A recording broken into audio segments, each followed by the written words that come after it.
పంచాయతీ ఎలక్షన్లకి కొన్ని కోట్ల రూపాయలు ఖర్చు అయిపోతుంది.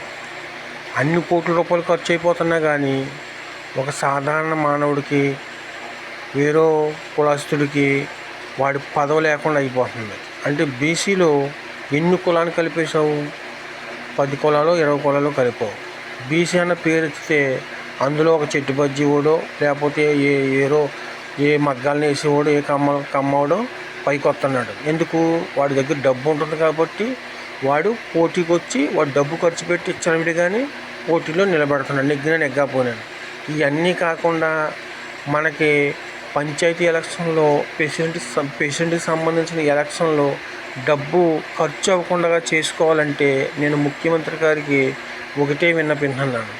ఎలాగంటే ప్రతి కులం వాడు కూడా పంచాయతీ ప్రెసిడెంట్గా ఉండాలి కాబట్టి ప్రతి కులం వాడికి ప్రెసిడెంట్ అవకాశం ఇవ్వాలి అంటే మనం ఏం చేయాలంటే ఎలక్షన్ అన్నది మొత్తం ఈ ఉన్న ఎలక్షన్ అంతా రద్దు చేసేసి ఒక్కో కులానికి ఒక్కో సంవత్సరంలో 25 కులాలున్నా 10 కులాలున్నా 10 కులాలుంటే 10 సంవత్సరాలు రిటర్న్ మళ్ళీ వచ్చేలాగా, 20 కులాలుంటే 20 సంవత్సరాలు మళ్ళీ రిటర్న్ వచ్చేలాగా ఏం చెయ్యాలి అంటే ఒక కులమోడికి నీ కులంలో మీకు మేము ఇచ్చేసాం అధికారం, మీ కులంలో మీరు ఎన్నుకోండి అని చెప్పి ఎలక్షన్ పెట్టాలి. ఎక్కడ?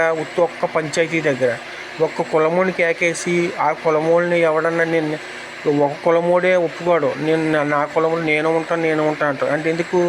సపోజ్ ఇప్పుడు బీసీ కులం అనుకో, చెట్టు బజ్జీల కులం, ఎవరికొకటి కేకేసి సీట్ ఇచ్చామనుకో ఇంకో నలుగురు ఒప్పుకోరు. ఎందుకు ఒప్పుకోరు?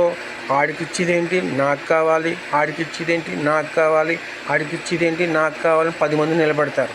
ఆ 10 మంది నిలబడకుండా ఏం చేయాలి? సపోజ్ ఇప్పుడు ఒక చెట్టు బజ్జీ కులానికి నువ్వు ప్రెసిడెంట్ పదవి ఇచ్చావనుకో, ఆ చెట్టు బజ్జీ కులం వాళ్ళనే ఓటేయమని చెప్పాలి. వాళ్ళు 10 మంది నిలబడ్డా 20 మంది నిలబడ్డా కేవలం ఎవరు నిలబడతారో చెట్టు బజ్జీ కులం వాళ్ళే నిలబడతారు. అప్పుడు అందులో కావాల్సిన వాడిని కులం వాళ్ళే ఎన్నుకుంటారు. ఆడు ఎంత డబ్బు ఖర్చు పెట్టుకున్నా చెట్టు బజ్జీల మధ్యలోనే ఖర్చు పెట్టుకుంటారు తప్ప మరొక వేరే కులం వాళ్ళకి డబ్బు ఖర్చు పెట్టవలసిన అవసరం ఉండదు. అది అలాగా నీ ప్రెసిడెంట్ పదవులు ఉన్న ఈ సమస్య తీరిపోతుంది. ప్రెసిడెంట్ పదవులకి నీకు ఓటింగ్ వేయించాలి, ఈ కమిటీ పెట్టాలి, ఇవన్నీ ఏముండవు ఇంకా నీకు. ఆ విధంగా చేస్తే ప్రజల్లోనే కాదు మీకు మంచి పేరు వస్తుంది. ముఖ్యమంత్రి గారు నేను చెప్పేది ఏంటంటే ఏ కులమోడికైనా సరే మనం ప్రెసిడెంట్ పదవి ఇచ్చేటప్పుడు వాడికి డైరెక్ట్గా ఇవ్వకుండా వాడి కులమోళ్ళ మీద వదిలేసామనుకో వాడి కులమోళ్ళే ఓటేసుకుంటారు. ఎవరిని నెగ్గించుకోవాలో వాళ్ళ కులంలో 10 మంది ఉన్నా 2 ఉన్నా వాళ్ళని నెగ్గించుకుంటారు. అప్పుడు నీ ఎలక్షన్ కమిషన్ ఇదంతా కూడా నీకు డబ్బు మిగిలిపోద్ది, జంజేటు తగ్గిపోద్ది. ఎందుకు ఇలా చెప్తున్నాము అంటే మీరు అర్థం చేసుకోండి. మళ్ళీ పంచాయతీ ఎలక్షన్లని ప్రెసిడెంట్ల కోసం మీరు మళ్ళీ ఎలక్షన్ పెడుతున్నారు. కొన్ని కోట్లు ఖర్చు అయిపోతుంది కదా, ఆ కోట్లు తప్పించడం కోసమే, ఖర్చు అవ్వకుండా ఉండటం కోసమే నేను మాట్లాడతాను తప్ప మరి ఇంకోటి ఏమీ లేదు. ఏ జిల్లాలోనైనా సరే, ఏ ప్రాంతంలోనైనా సరే ఏం చేయాలి? ప్రతి ఒక్కడికి ఇవ్వాలి అవకాశం, ప్రతి కులమోడికి ఇవ్వాలి. ఏంటి? ప్రెసిడెంట్ అవ్వే అవకాశం.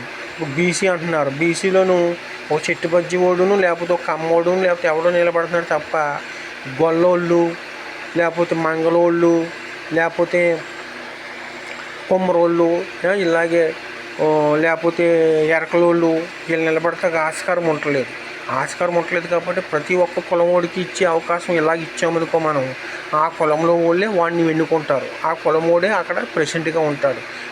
కతిమా నెంబర్లు అంటారా? అప్పుడు మళ్ళీ అందరూ నెంబర్లు ఎలా పెట్టాలి? ప్రతి ఒక్క కులంలోనూ ఒక్కో నెంబర్ ఇవ్వాలి. ప్రతి ఒక్క కులంలోనూ ఎన్ని నెంబర్లు కావాలో అన్ని నెంబర్లు ఇచ్చామనుకో ఆ కులం వాళ్ళు అలాగ ఆనందిస్తారు. ఆ కులంలో ఆ నెంబర్లు కూడా ఎవరి కులంలో ఎవరికి ఇస్తారో వాళ్ళే ఓటేసుకోమన్నారు. అప్పుడు నీకు ఎలక్షన్ బడ్జెట్ అసలు ఖర్చు అవ్వకుండా మొత్తం తగ్గిపోద్ది. ఎందుకు తగ్గిపోద్ది అంటే నీ మీద ఉండే భారమే ఉండదు. వాళ్ళే ఖర్చు పెట్టుకొని వాళ్ళే నెగ్గించుకుంటారు. ఈ విషయం మీకు అర్థమవుతే మీకు మంచిదని నేను చెప్తున్నాను.